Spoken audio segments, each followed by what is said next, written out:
Magandang gabi po sa ating lahat. Sa pamamagitan ng Miyerkules ng Abo, sinisimulan natin ang panahon ng Kwaresma bilang paghahanda sa misteryo ng Paskwa, ang pagpapakasakit, kamatayan, at muling pagkabuhay ni Jesus. Tanda ng pagdadalamhati at pagsisisi, ipinapahid sa ating mga noo ang abo. Subalit itong tanda ng pagsisisi ay dapat sabayan ng tapat na pagbabalik loob, ng metanoia o ng pagbabagong isip at puso. Umaasa tayo sa kabutihan at awa ng Diyos sapagkat batid natin na hindi sapat ang sarili nating kakayahan. Tayo po ay magsitayo at awitin natin ang pambungad na awit bilang panimula ng ating pagdiriwang.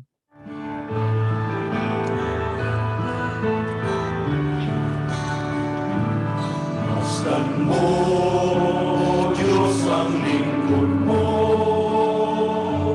na nagbabalin loob sa iyo. Malaman di marapat ay lumulog sa iyo, upang makamtan ang awa mo.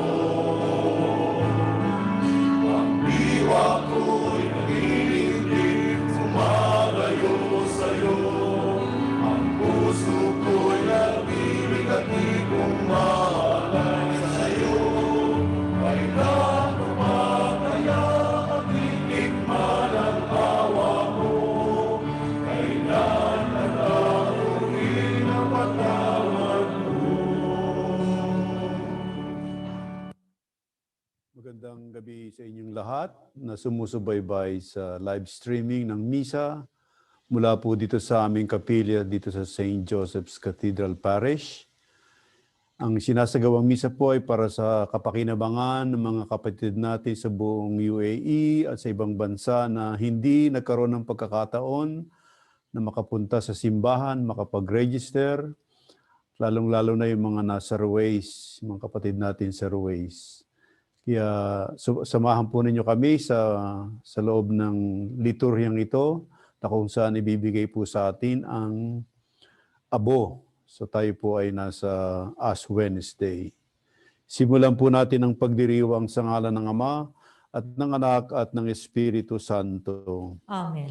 Ang pagpapala ng ating Panginoong Hesukristo, ang pag-ibig ng Diyos Ama at ang pakikipagkaisa ng Espiritu Santo naway sumainyong lahat. At sumaiyo rin.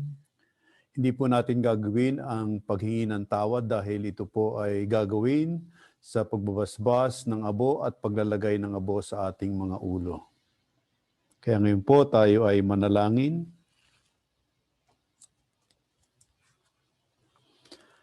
Ama naming makapangyarihan, ipagkaloob po ninyong aming masimulan ngayon sa banal na pagdiriwang na pagkukusang magtiis ng kagutuman at pakikipagtunggalian bilang mga kapanalig ni Kristo.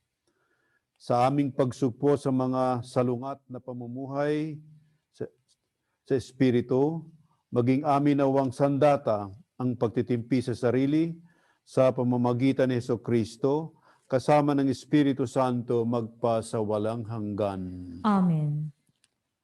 Tayo po'y magsiupo para sa pagpapahayag ng salita ng Diyos. Sa unang pagbasa, mahalagang panawagan at pagpapahayag ang isiniwalat ng propetang si Joel. Marapat tayong magbalik sa Diyos sapagkat puno siya ng kabutihan at habag para sa atin. Pagbasa mula sa aklat ni Propeta Joel. Sinasabi ngayon ng Panginoon, mataimtim kayong magsisi at manumbalik sa akin. Kayo'y mag-ayuno, manangis at magdalamhati. Magsisi kayo ng tao sa puso, hindi pakitang tao lamang. magbalik loob kayo sa Panginoon na inyong Diyos. Siya'y may magandang loob at puspos ng awa, mapagpaninuhod at tapat sa kanyang pangako. Laging handang magpatawad at hindi magpaparusa. Maaaring lingapin kayo ng Panginoon at bigyan ng masaganang ani. Kung magkagayon, mahahandugan natin siya ng haing butil at alak. Ang trumpeta ay hipa ninyo sa ibabaw ng bundok ng Siyon. Iniutos ninyo na mag-ayuno ang lahat.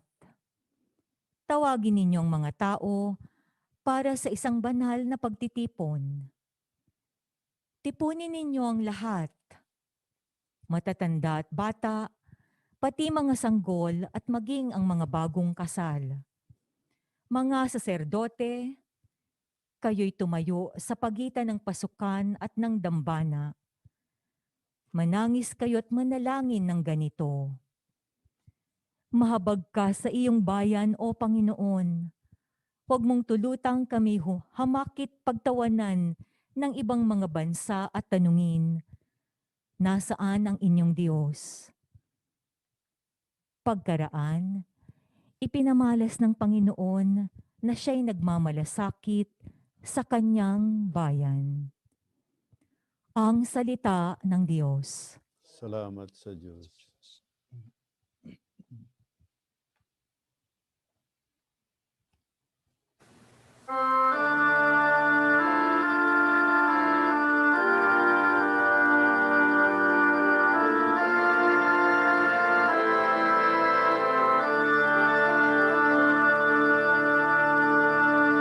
Poon iyong kaawaan, kaming sa'yo'y nagsisuway.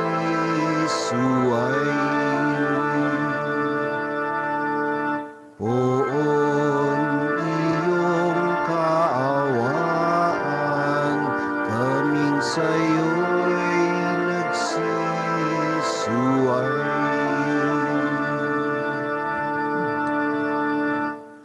Ako'y kaawaan, o mahal kong Diyos, sang-ayon sa iyong kagandahang loob. Mga kasalanan ko'y iyong pawiin, ayon din sa iyong pag-ibig sa akin. Linisin mo sana ang aking karumhan, at ipatawad mo yaring kasalanan. Poon iyong kaawaan, kaming sa'yo'y nagsisuway.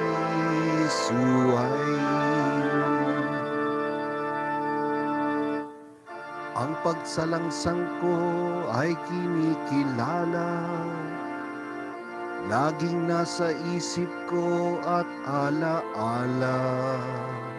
Sa iyo lang ako nagkasalang tunay, at ang nagawa ko'y di mo nagustuhan.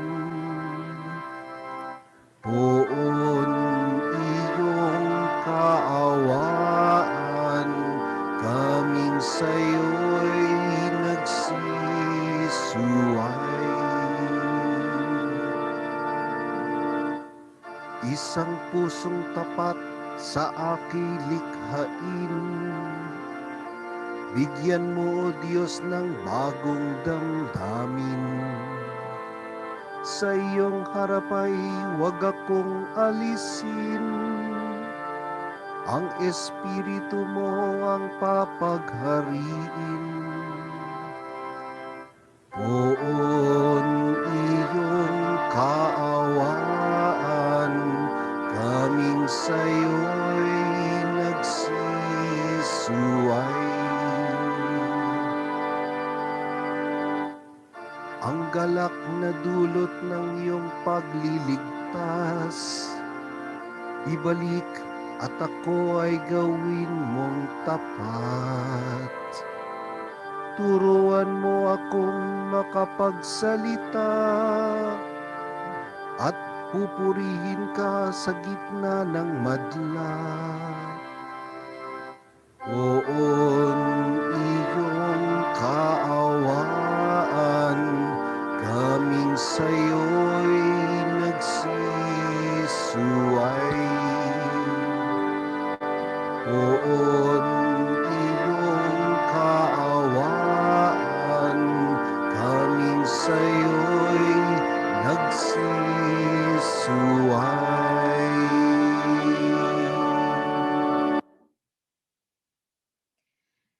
Sa ikalawang pagbasa, si Jesus ang larawan ng biyaya ng Diyos na nagligtas sa atin mula sa kasalanan. Kwaresma ang panahon kung kailan dapat tayong higit na mapalapit kay Jesus sa kanyang pagliligtas sa sangkatauhan. Tinatawagan tayo ni San Pablo na malugod natin itong tanggapin. Pakinggan po natin ang ikalawang pagbasa. Pagbasa mula sa ikalawang sulat ni Apostol San Pablo sa mga taga-Korinto. Mga kapatid, ako'y sugo ni Kristo.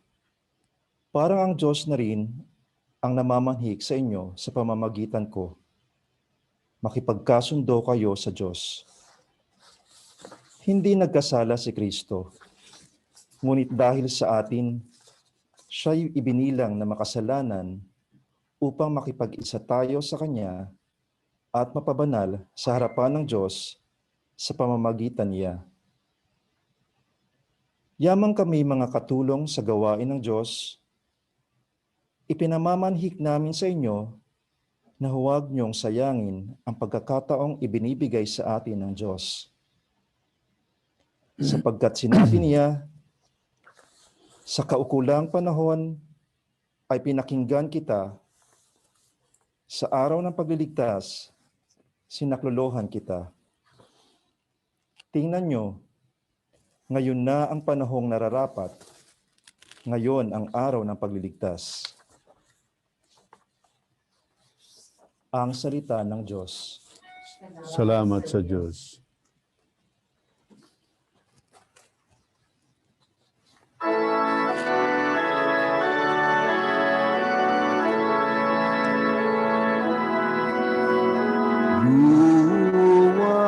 Luwalhati sa iyo,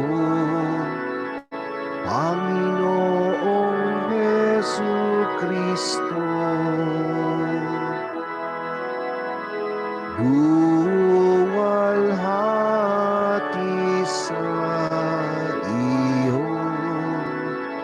Panginoong Jesucristo.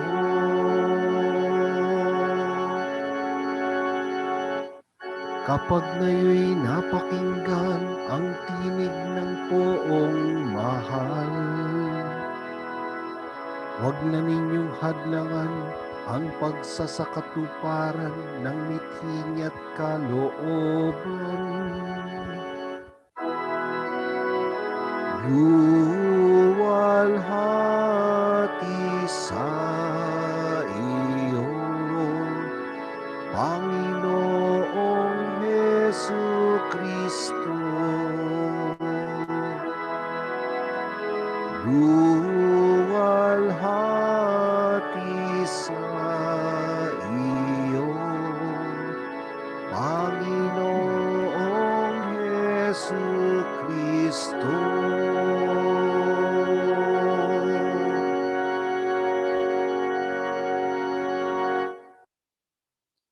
Sumainyo ang Panginoon. At sumayo rin, Ang mabuting balita ng Panginoon ayon kay San Mateo. puri sa iyo, Panginoon. Noong panahong iyon, sinabi ni Jesus sa kanyang mga alagad, pag-ingatan ninyo na huwag maging pakitang tao lamang ang paggawa ninyo ng mabuti. Kapag ganyan ang ginawa ninyo, wala kayong matatamong gantimpala buhat sa inyong amang nasa langit. Kaya nga, kapag naglilimos ka, huwag mo nang ipagmakaingay ito katulad ng ginagawa ng mapagpaimbabaw doon sa sinagoga at sa mga lansangan. Ginagawa nila ito upang purihin sila ng mga tao. Sinasabi ko sa inyo, tinanggap na nila ang kanilang gantimpala.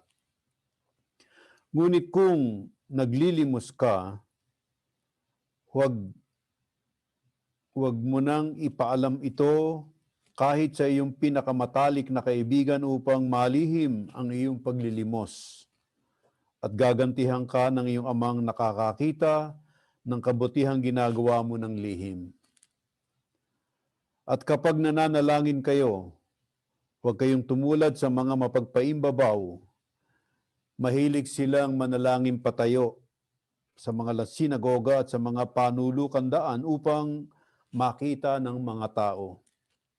Sinasabi ko sa inyo, tinanggap na nila ang kanilang gantimpala. Ngunit kapag mananalangin ka, pumasok ka sa iyong silid at isara mo ang pinto. Saka ka manalangin sa iyong amang hindi mo nakikita at gagantihan ka ng iyong amang nakakakita ng kabutihang ginagawa mo ng lihim. Kapag nag-aayuno kayo, huwag kayong magmukhang malungkot. Magmukhang malungkot tulad ng mga mapagpaimbabaw. Hindi sila nag-aayos upang malaman ng mga tao na sila ay nag-aayuno. Sinasabi ko sa inyo, tinanggap na nila ang kanilang gantimpala. Kapag ikaw ay nag-aayuno, mag-ayos ka ng buhok at maghilamos upang huwag mapansin ng mga tao na nag-aayuno ka. Ang iyong amang hindi mo nakikita, ang siya lamang nakakaalam nito. Siya na nakakakita ng kabutihang ginagawa mo ng lihim, ang gaganti sa iyo. Mga kapatid, ang mabuting balita ng Panginoon. Pinupuri ka namin, Panginoong Hesukristo. Tayo po ay magsiupo.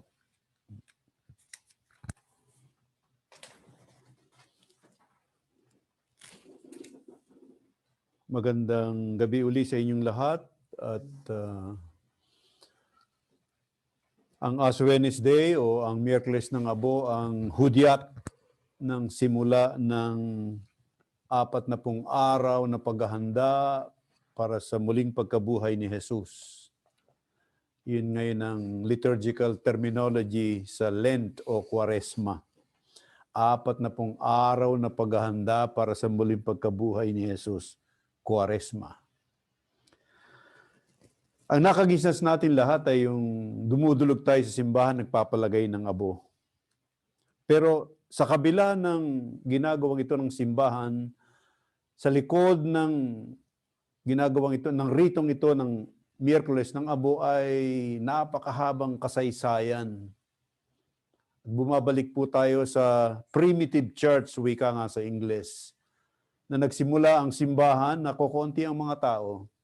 At ang sakramento ng binyag ang pinaka-fundamental sign of conversion. Ang binyag ang fundamental sacramental sign ng forgiveness of sin. So binyag ang napakahalaga. At sa pagdaan ng panahon sa kasaysayan natin, pagkatapos nung ang Roma ay bumagsak na at naging Kristiyano na ang buong Roman Empire, nagdagsaan ng maraming mga tao. At nagpasukan na mga tao na iba't iba na ang pagtingin sa Kristyanismo. At dati-dati,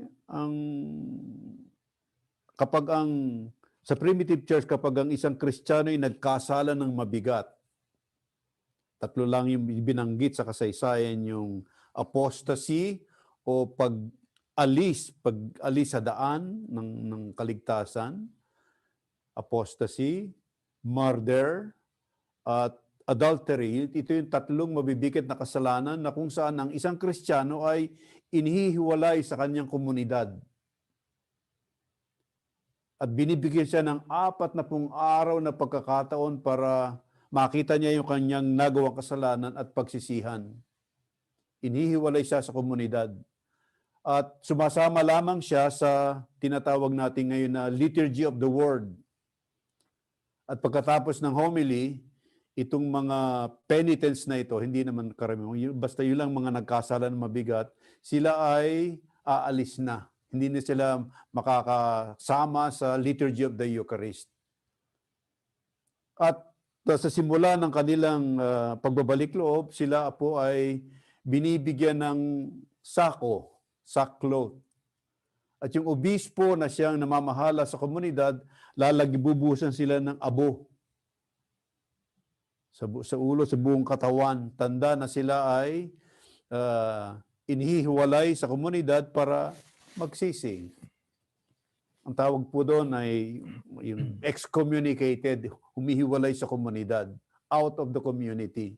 Pero yung po ay hindi parusa, kundi tulong ng simbahan para yung taong nalihis ng landas ay magbalik loob. Yung walang kaibahan yan sa isang taong halimbawa nagkasakit ng tuberculosis, alam natin na nakakahawa yon. So anong gagawin natin? Ilalagay natin sa isang ospital, sa QI, kasi mahahawa yung malulusog sa ating pamilya. Hindi dahil pinandidirian mo sila, kundi sa awa natin ay para sila gumaling. At yung naiwang komunidad ng mga Kristiyano naman, ang ginagawa doon ay ipinagdarasal sila. So sa loob ng 40 araw, itong mga penitents na ito ay gumagawa ng prayer, fasting at almsgiving. Yun ay binibigay sa kanilang gawain sa loob ng 40 araw ng binibigay sa kanila ng obispo. Pagdating ng Holy Thursday, sa gabi ginagawa siyempre, itong mga penitents na ito ay babalik. Sapagkat ang simbahan ay nakasara, kakatok sila. At hindi yung usher ang magbubukas ng pintuan, kundi ang obispo na siyang nangunguna sa pagdiriwang ang lalabas, bubuksan ng pinto at iwe-welcome itong mga penitents na ito na nagbabalik loob. At sila ay papapasukin at tatanggapin na sa celebration ng Eucharist. Tandaan natin yan kasi yun ang nagbibigay ng kahulugan sa ating mga ginagawa ngayon kasi ito'y nawala na. Kung sa simula ito ay para lamang sa mga nagkasala ng mabigat, pagdating po ng mga 11 at 12th century, ito'y binigay na sa lahat. Sa lahat ng mga Kristiyano, wala nang sinisino basta. Nawala na kasi yung tinatawag nating catechumenate, itong tinatawag na order of penitence. So ang naiwan sa atin ay mga simbolo na kung hindi natin mapapag-aralan yung nanggaling sa likod sa kasaysayan ng primitive church ay walang kabuluhan lang, basta nalagyan na lang. Sa pagdiriwang po natin, lalo na sa Liturgy of the Word, yung mga pagbasang narinig natin ay talagang pinili yan ng simbahan. Yung propeta si Joel ay tinatawag tayo na magsisi. Na hindi mahalaga yung external practices, kundi yung sabi nga niya, rend your heart, not your garments. Wasakin niyo ang inyong mga puso, hindi ang inyong mga damit. At si San Pablo naman sa kanyang pagbasang sa ikalaw sa Korinto, sinabi naman niya, ngayon ang tawag nun, the acceptable time. Now is the time of salvation. Hindi bukas, kundi ngayon. At sa gospel before, na sinabi doon na kapag narinig nyo yung tinig ng Diyos, huwag na kayong mag-atubili, huwag na kayong magpatumpik-tumpik, magbalik loob na kayo sa Panginoon. Kaya mga kapatid, itong ilalagay sa atin mamaya yung bibigay sa atin yung dati-dati ilalagay kasi yung abo sa forma ng krus, ash and cross. Ngayon po, dahil sa pandemic, ay binigay na Papa yung bagong gawain na ilalagay na lang sa ating mga ulo. Pero natatandaan natin lahat ay yung ilalagay tayo ng krus sa ating mga ash and the cross. What does it remind us, the ash, yung abo? It simply reminds us na sino ka, di ba? Tao na ang pinagmula natin ay alabok. At nung ka babalik. Pinapaliwanag din sa atin ng abo yung ating kahinaan, yung karupukan ng tao.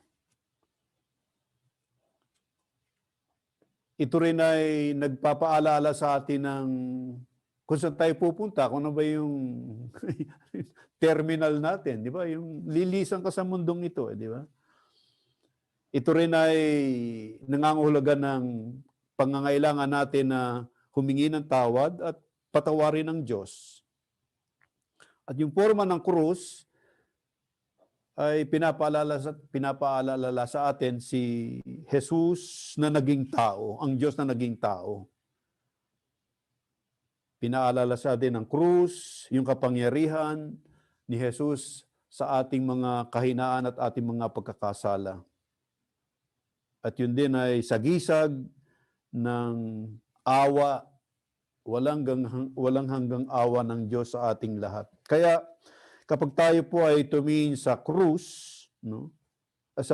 Dito sa ating nakalagay sa ating mga noo, kalimitan ng mga kasama natin sa pananampalataya, mga kapatid, ang naalaala lang pag Ash Wednesday ay yung abo. Hindi na naalala yung krus, no? At dito sa pagdiriwang po natin ngayon ay ipinaalaala kasi yung sa old liturgy, yung inabot ko, kasi matanda na ako, inabot ko nung panahon, yung before the liturgical reform, sinasabi ng pare, siya lang ang nagbibigay, yung pare lang ang nagbibigay. Sinasabi niya sa Latin, isa-isa, no? Remember, man, that you are dust, and to dust you shall return. Pag narinig ng tao yun sa Latin, mabigat ang dating nun. Ano ba? Kasi hindi mo maintindihan. Parang sa mga tao, parang yung salitang Latin may magic, no? Memento homo, quia pulvis est et in pulverem reverteres. Parang nakakatakot, di ba? Ngayon mga kapatid, the word is remember. Kasi minsan marami tayong makalimot. No?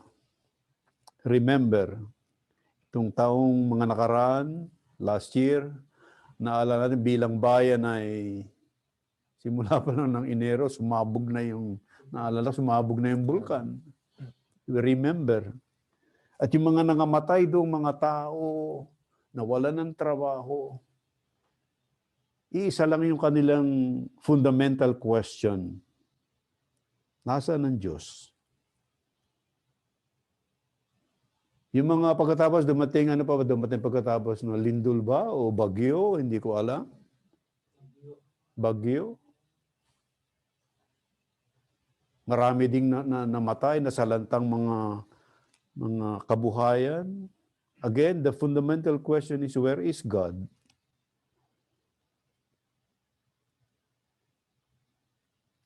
Dito sa pag may nangyayaring trahedya kung saan nandun ang mga OFW, nilalapastangan, pinapatay. Nagtatanong din ng tao, di ba? Ba't ganun? Nasaan ang Diyos?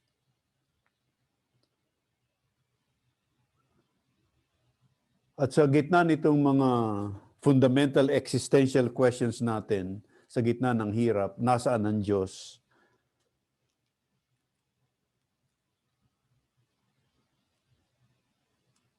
Hindi sinagot ng Diyos, narito ako. Hindi siya sumagot ng, nandito ako. Anong ginawa niyang sagot? Ito ang anak ko. Ito ang sagot ko sa inyo. Sa inyong mga tanong, nasaan ako nung kayo naghihirap? Nasaan ako nung kayo ay maraming tanong sa buhay? Ito ang sagot ko sa inyong mga tanong. Ang aking anak na isinugo ko hindi lamang para mabuhay, kundi maghirap at mamatay din. Yung kanyang anak, tulad ng marami, ay naghirap. Yung kanyang anak, tulad ng marami, walang kasalanan, pero pinarusahan. Yung kanyang anak, na namuhay na mahirap at binaliwala, yun din ang sagot sa mga taong doon dumadaan sa ganon. Katulad din ng mga taong ang iniisip ay pinabayaan ng Diyos, yung aking anak din sa krus. Ganon din ang tinanong sa akin, why have you forsaken me? So ito pong pinagdiriwang nating Ash Wednesday na siyang simula ng katawag noon ng 40 araw na paghahandaan natin. Naway makita natin ang ating buhay, no? Ito yung pagkakataon para gamitin natin yung 3 sandata na iiwan sa atin ng manalangin, mag-ayuno at gumawa ng kawang-gawa. Sa panalangin, we focus ourselves in God, our need of God. Sa pag-aayuno, sinasabi sa atin na ang mahalaga sa isang tao ay hindi yung kanyang tiyan, kundi yung kanyang puso't kalooban. Kapat yung pagkakawang gawa, lalo na sa panahon ito ng pandemya, ay pinapakita din sa atin ng Diyos na kung paano siya naging mapagkawang gawa sa atin, yun din ang gagawin natin sa kanila. Meron kong isang kwento na nabasa ko. Sabi merong isang mayaman, successful corporate man na finally nag-decide na aayusin na yung kanyang buhay. At nag-decide din siya na mangungumpisal siya, pero hindi kahit inong pare, gusto niya mangumpisal sa Papa. Nakakuha siya ng passport na ng Papa, so nagkumpisal siya sa Papa. So, matapos niya ng kanyang kumpisal, sabi sa kanya ng Papa, for your penance, ang penance mo ay magsisimba ka araw-araw for 6 months. Sabi doon sa corporate man, busy corporate man. Sabi nung businessman, sabi niya, mukhang hindi ko po kaya yan kasi sa buhay ko bilang businessman, mabigat yan yung hinihingi nyo sa akin. Kaya pwede po bang palitan nyo na lang. Yung penas, iba pong penas. So, sige, sabi ng Papa, ganito lang gawin mo. Sa loob ng buong taon, magbasa ka ng 1 chapter mula sa Biblia for 1 whole year. Sabi nung businessman na mayaman, mahirap po yun, Holy Father, kasi malabo na yung mata ko eh. So sabi sa kanya nung Papa, okay, hindi mo kayang magsimba, hindi mo kayang magbasa ng Biblia, ano pang pwede ko ibigay sa yung penance. Ito, bibigyan kita ng sing-sing. Binigyan siya ng sing-sing ng Papa. Doon sa sing-sing nakalagay Latin. Binasa niya, memento mori. Sabi, Holy Father, ano po ibig sabihin nito? Sabi niya, simple lang. Sabi niya, alalahanin mo, mamamatay ka. Memento mori. At sabi sa kanya ng Papa, yan araw-araw babasahin mo. Babasahin mo yung araw-araw, pagising mo, babasahin mo, memento mori, memento mori. So, masaya siyang umuwi at tinupad niya yung tagubili ng Papa, yung penas sa kanya. At pagkatapos ng ilang panahon, nakita niya yung sarili niya, araw-araw nagsisimba, nakakabasa na siya ng Biblia araw-araw, di ba? Nagbabasa na siya. At siya nag-aayuno na rin. So, ibig ko sabihin na kapag naisip ng tao yung kanyang huling hantungan, magbabago eh. Naiiwanan yung mga dapat iwanan. So mga kapatid, hindi ko ibig sabihin ang kwentong ito ay para makita natin na ang focus ng Ash Wednesday at ng Lent ay kamatayan, hindi. Itong Lenten season ay isang paghahanda para sa Easter. Pag nawala yung Easter, walang kabuluhan po ang ating Kwaresma. Ano ba yung Easter? Muling pagkabuhay ni Kristo. At tayo na dumadaan sa pagbagsak ng buhay, pagkalugmok sa in any area of our life, be it financial, be it I don't know whatever situations you are in your life na nakikita bumabagsak ka. Ito yung panahon para lumapit tayo sa Panginoon at taglay yung pag-asa na kung paanong hindi hinayaan ng Diyos na yung kanyang anak ay mabulok sa ilalim ng lupa pagkatapos ng kamatayan, kundi iniahon niya mula sa libingan. Yun din ang ating inaasahan. Na at the end nitong Kwaresma sa pagdating ng Easter, tayo din ay bibigyan ng Diyos ng resurrection, ng pagbangon mula sa ating kinalalagyan. So mga kapatid, magpasalamat po tayo sa gabing ito, sa liturhiyang ito, upang kasama ng lahat ng kapatiran dito sa gitlang silangan, ay sama-sama tayong magdarasal para sa isa't isa, para sa isang makabuluhang pagsasagawa ng Kwaresma. Ngayon po ay ating babasbasan ang abo. Okay. Tayo po ay magsitayo.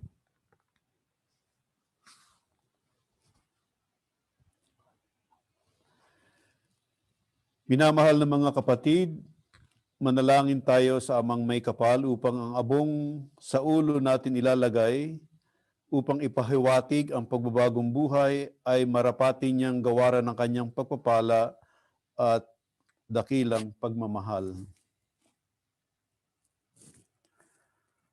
Ama naming mapagpatawad, kinukup mo at tinatampok ang umaamin sa kasalanan at ikinalulugod mo ang mga nagbabagong buhay. Digin po ninyo kami at kupkupin sa pagkakaloob mo ng pagpapala bilang pagtatampok sa iyong mga lingkod na maglalagay ng abo sa ulo. Sa pagganap ng 40 araw na paghahanda para sa Pasko ng Pagkabuhay, marapatin mong kami ay maging dalisay para sa pagdiriwang ng tagumpay ng iyong anak na siyang namamagitan kasama ng Espiritu Santo magpasawalang hanggan. Amen. Holy water.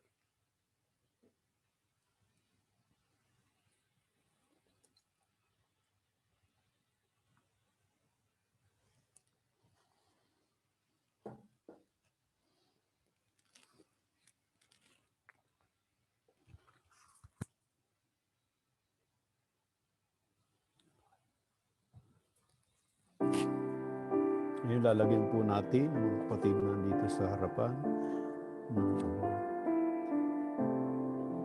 Magbagong buhay ka at sa mabuting balita ay sumampalataya. Alalahanin mong abo ang iyong pinanggalingan at abo rin sa wakas ang iyong babalikan.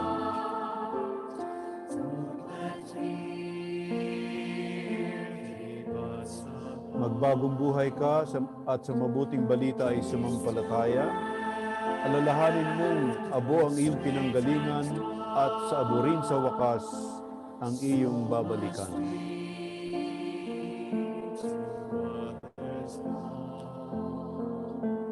Magbagong buhay ka at sa mabuting balita ay sumampalataya. Alalahanin mong abo ang iyong pinanggalingan at abo rin sa wakas ang iyong babalikan.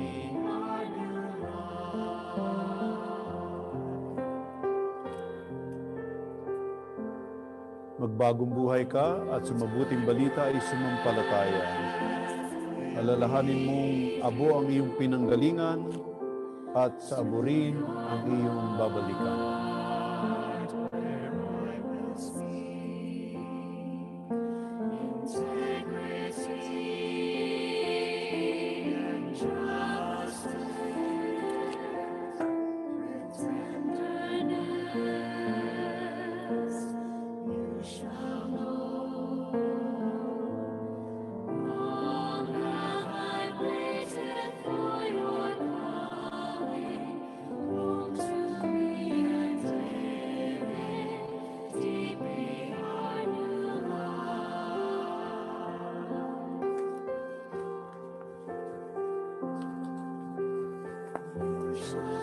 yung mga nasa inyong mga tahanan, mga padre de pamilya, kayo po ang maglagay ng abo sa mga ulo ng inyong mga kasambahay, inyong mga anak. Pagkatapos lagyan ng ama ng tahanan ng abo ang kanyang mga kasambahay, ang kanyang may bahay o misis, ang siya namang maglalagay ng abo sa ulo ng kanyang asawa.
Panalangin ng bayan.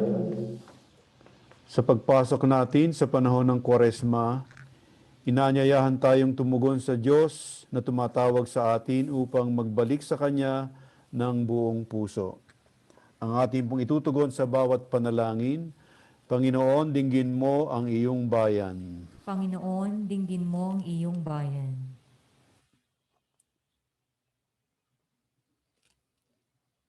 Bilang isang simbahan, makaisa nawa tayo ni Kristo sa kanyang pagpapakasakit sa pagpasok natin sa panahong ito ng Kwaresma. Manalangin tayo. Panginoon, dinggin mo ang iyong bayan. Madisiplina nawa natin ang ating mga sarili sa pamamagitan ng pag-aayuno at pagsasakripisyo. Manalangin tayo. Panginoon, dinggin mo ang iyong bayan. Imulat nawa natin ang ating mga mata sa mga kapatid nating lubos na nangangailangan sa pamamagitan ng pagkakawang gawa at taus-pusong paglilingkod. Manalangin tayo. Panginoon, dinggin mo ang iyong bayan. Maging masaya at mapayapa nawa sa piling ng Diyos ang mga kapatid nating yumao. Manalangin tayo. Panginoon, dinggin mo ang iyong bayan. Sa ilang sandali ng katahimikan, ating ipanalangin ang iba pang mga pangangailangan ng ating pamayanan, pati na rin ang ating pansariling kahilingan.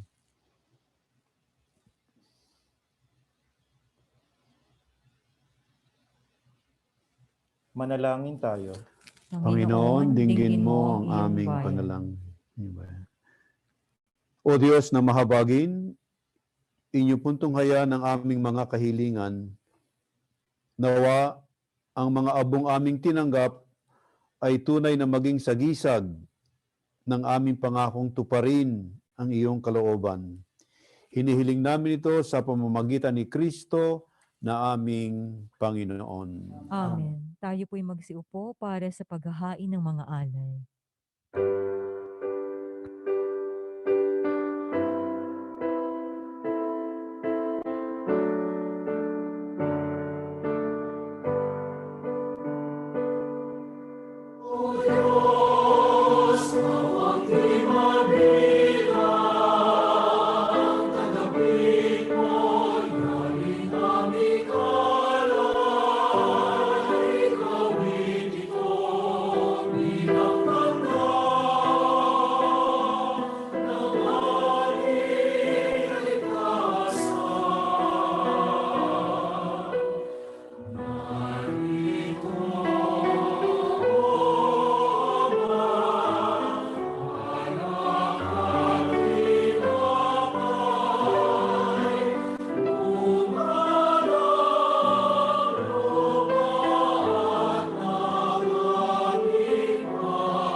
Tayo po ay magsitayo. Manalangin kayo, mga kapatid, upang ang ating paghahain ay kalugdan ng Diyos Amang makapangyarihan. Tanggapin nawa ng Panginoon itong paghahain sa iyong mga kamay, sa kapurihan niya at karangalan, sa ating kapakinabangan, at sa buong sambayanan niyang banal. Ama naming lumikha, aming ginaganap ang paghahang ito bilang maringal na pagsimula ng Kwaresma. Ang aming kusang pagtitiis at pagmamalasakit, naway makapagdalisay sa aming masasamang hilig upang kami pagindapating makinabang sa iyong anak na para sa amin ay nagpakasakit bilang aming tagapamagitan kasama ng Espiritu Santo magpasawalang hanggan. Amen. Sumainyo ang Panginoon. At sumainyo. Itaas sa Diyos ang inyong puso at diwa. Itinaas na namin sa Panginoon. Pasalamatan natin ang Panginoong ating Diyos. Marapat na siya ay pasalamatan. Ama naming makapangyarihan, tunay nga pong marapat na kayo aming pasalamatan sa pamamagitan ni Hesukristo na aming Panginoon. Ang anak mong di naiiba sa amin ay siyang pumawi sa dilim, kaya ngayon kayo ang aming nababanaagan. Ang anak ninyong di naiiba sa iyo ay siyang iisang salita mo. Sa kanyang katauhan, ang iyong sarili aming nakikita. Sa pamamagitan niya ang iyong pag-ibig ay kahali-halina kahit ikaw ay lingid sa aming mga mata. Kaya kaisa ng mga anghel na nagsisiawit ng papuri sa iyo ng walang humpay sa kalangitan, kami ay nagbubunyi sa inyong kadakilaan.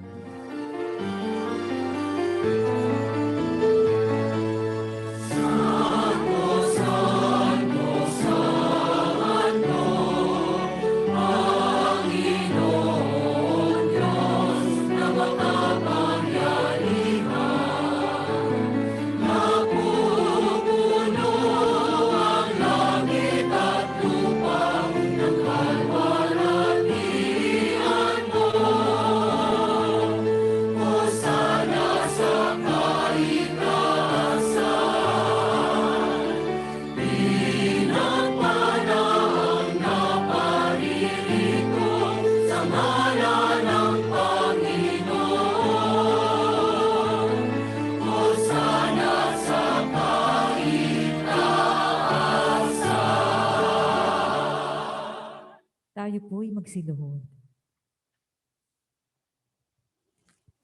Ama naming banal, kayo ang bukal ng lahat ng kabanalan, kaya't sa pamamagitan ng inyong Espiritu, inyong pakabanalin ng mga kalob na ito, upang para sa amin ay maging katawan na dugo ng aming Panginoong Hesukristo.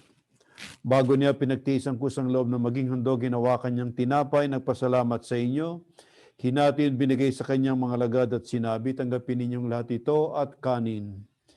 Ito ang aking katawan na ihahandog para sa inyo.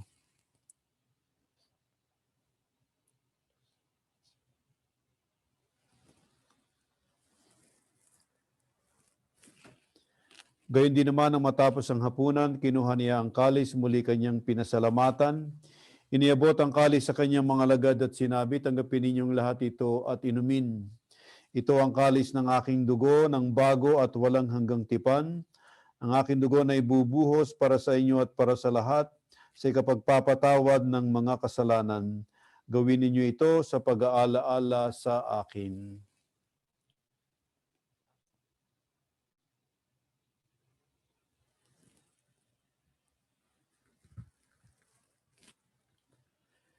Ipagbunyi natin ang misteryo ng pananampalataya. Si Kristo'y namatay, si Kristo'y nabuhay, si Kristo'y babalik sa wakas ng panahon. Ama, ginugunita namin ang kamatayan at muling pagkabuhay ng iyong anak, kaya't alay po namin sa inyo ang tinapay nagbibigay buhay at ang kalis na nagkakaloob ng kaligtasan. Kami po'y nagpapasalamat dahil kami iyong minarapat na tumayo sa inyong harapan upang kayo aming mapaglingkuran.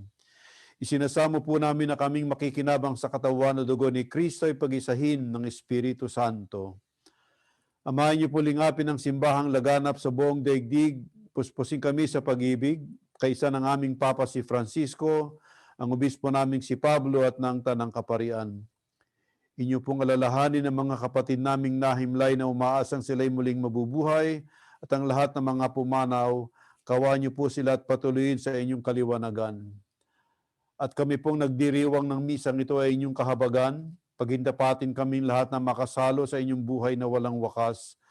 Kaysa ng mahal na Birheng Maria, Ina ng Diyos, ni San Jose na kanyang kabiyak ng puso, kaysa ng mga apostol at lahat ng mga taong banal na namuhay dito sa daigdig ng kalugod-lugod sa inyo, naway aming maipagdiwang ang pagpupuri sa inyong karangalan sa pamamagitan ng iyong anak at Panginoon naming si Jesucristo.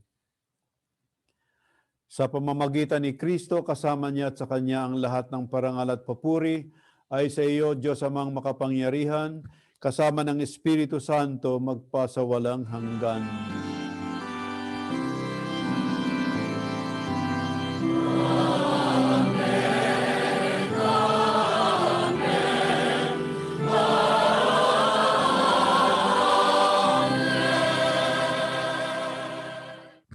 Tayo po ay magsitayo. Sa tagubili ng mga nakagagaling na utos at turo ni Jesus na Panginoon natin at Diyos, ipahayag natin ang lakas loob. Ama namin, sumasalangit ka, sambahin ang ngalan mo, mapasa amin ang kaharian mo, sundin ang loob mo dito sa lupa para nang sa langit. Bigyan mo po kami ngayon ng aming kakanin sa araw-araw, patawarin mo kami sa aming mga sala, para ng pagpapatawad namin sa nagkakasala sa amin, at huwag mo kaming ipahintulot sa tukso, at iadya mo kami sa lahat ng masama. Hinihiling po namin kami iadya sa lahat ng masama, pagkalooban ng kapayapaan, araw-araw iligtas sa kasalanan, ilayo sa lahat ng kapahamakan samantalang aming hinihintay ang araw ng pagpapahayag ng tagapagligtas naming si Jesucristo. Sapagkat iyo ang kaharian at ang kapangyarihan at ang kapurihan, magpakailanman. Amen. Panginoong Jesucristo, iyong sinabi sa mga apostol, kapayapaan ang iniiwan ko sa inyo, ang aking kapayapaan ang ibinibigay ko sa inyo. Inyo pong tunghayan ang aming pananampalataya at huwag ang aming mga pagkakasala. Pagkalooban niyo po kami ng kapayapaan at pagkakaisa, ayon sa inyong kalooban, kasama ng Espiritu Santo, magpasawalang hanggan. Amen. Ang kapayapaan ng Panginoon ay laging sumainyo. At sumaiyo rin. Magbigayan po kayo ng kapayapaan sa isa't isa.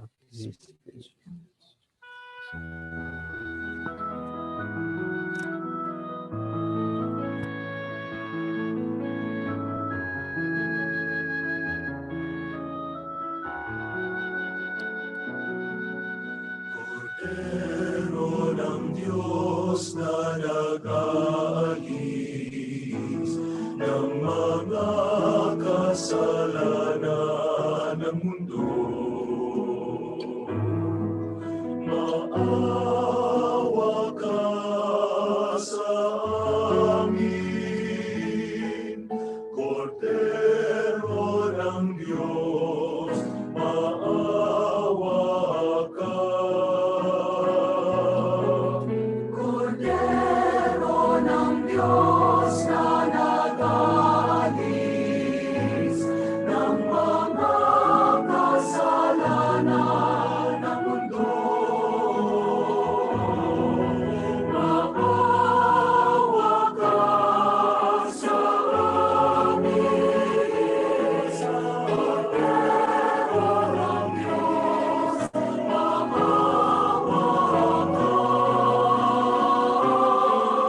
Cordero ng Diyos na nag-aalis ng mga kasalanan ng mundo.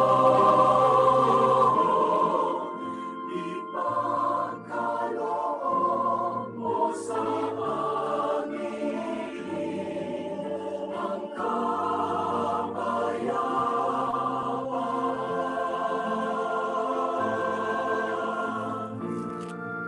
Tayo po ay magsilunod.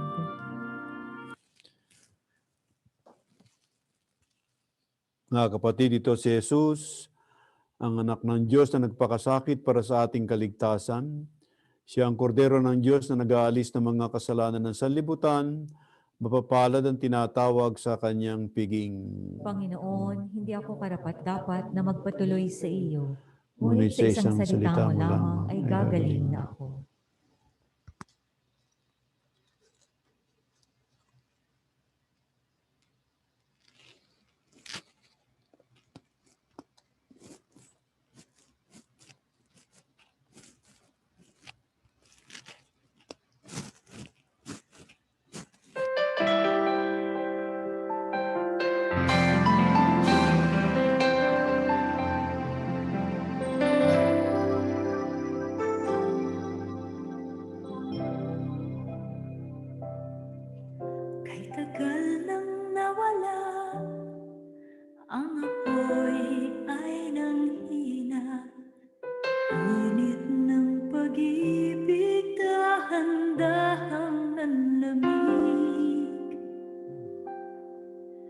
bilis ng panahon, ang pangako'y nalimutan. Puso na inalay ay binawi ng muli. Nagbabalik loob ako sa'yo. Pagpapatawad mo'y aking hiling. Linisin mo, hugasan mo, palitan ang aking puso. Nagbabalik loob ako, nagbabalik loob ako, nagbabalik loob ako, Jesus. Kay tagal nang nawala, ang apoy ay nanghina. Init ng pag-ibig na handa ang naglamig. Sa bilis ng panahon, ang pangako'y nalimutan. Puso na inalay ay binawi ng muli. Nagbabalik loob ako sa'yo. Pagpapatawad mo'y aking hiling. Linisin mo, hugasan mo, ayudan ang aking puso.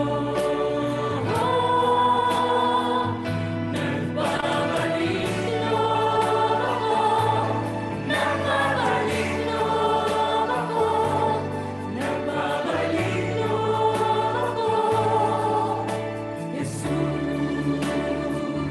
Nagbabalik loob sa'yo. Nagbabalik loob ako, Jesus.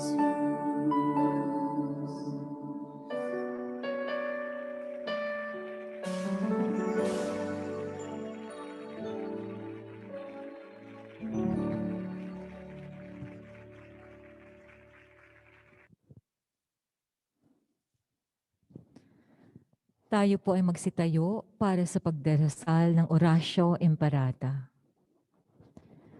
Dumudulog kami sa iyong patnubay, mahal na ina ng Diyos. Pakinggan mo ang aming mga kahilingan sa aming pangangailangan. Mahabagin at mapagmahal na Ama, nagsusumamo kami sa iyo upang hilingin ng iyong patnubay laban sa COVID-19 na nagpapahirap sa marami at kumitil na ng mga buhay. Tunghayan mo kami ng may pagmamahal at ipag-adya kami ng iyong mapaghilom na kamay mula sa takot sa kamatayan at karamdaman. Itaguyod mo kami sa pag-asa at pagtatangin sa pananampalataya. Gabayan mo ang mga dalubhasang naatasan na tumuklas ng mga lunas at paraan upang ihinto ang paglaganap nito. Nagpapasalamat kami sa mga bakunang naisulong sa patnubay ng iyong mga kamay. Pagpalain mo ang aming mga pagsisikap na mawakasan ng mga bakuna ang pandemya sa aming bayan. Patnubayan mo ang mga lumilingap sa may sakit upang ang kanilang pagkalinga ay malaki pa ng husay at malasakit.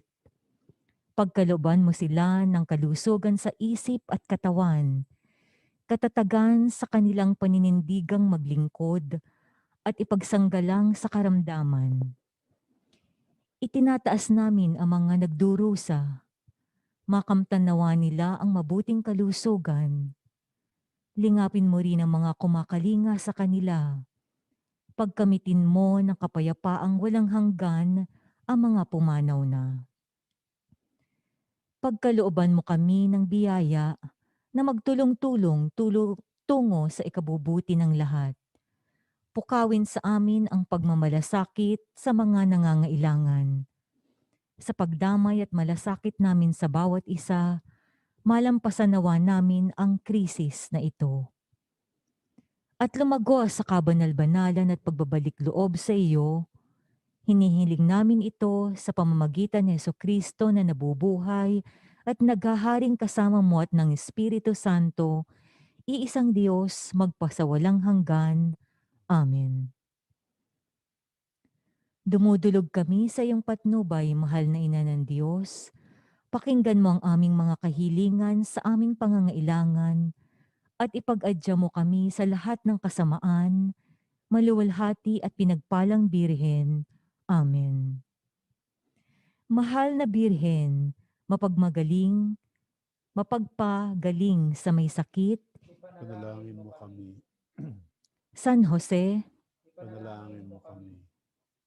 San Roque, Panalangin mo kami. San Lorenzo Ruiz, Panalangin mo kami. San Pedro Calungsod, Panalangin mo kami.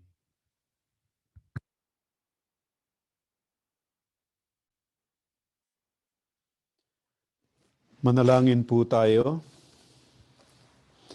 Ama naming mapagmahal, ang pinagsaluhan namin naway aming pakinabangan sa pagkakamit ng dulot na kagalingan ng kagutumang kusa naming pinagtitiisan at iyong kinalulugdan sa pamamagitan ni Jesucristo kasama ng Espiritu Santo magpa sa walang hanggan. Amen. Sumainyo ang Panginoon. At sumaiyo rin. Magsiyuko po sila at tanggapin ang pagbabasbas. Pagpalain kayo at ingatan ng Panginoon ngayon at magpasawalang hanggan. Amen. Kahabagan kayo ng Panginoon at subaybayan ngayon at magpasawalang hanggan. Amen. Lingapin kayo ng Panginoon at bigyan ng kapayapaan ngayon at magpasawalang hanggan. Amen. At pagpalain kayo ng makapangyarihang Diyos Ama, Anak at Espiritu Santo. Amen. Ang misa'y naialay na, humayo tayong mapayapa. Salamat sa Diyos.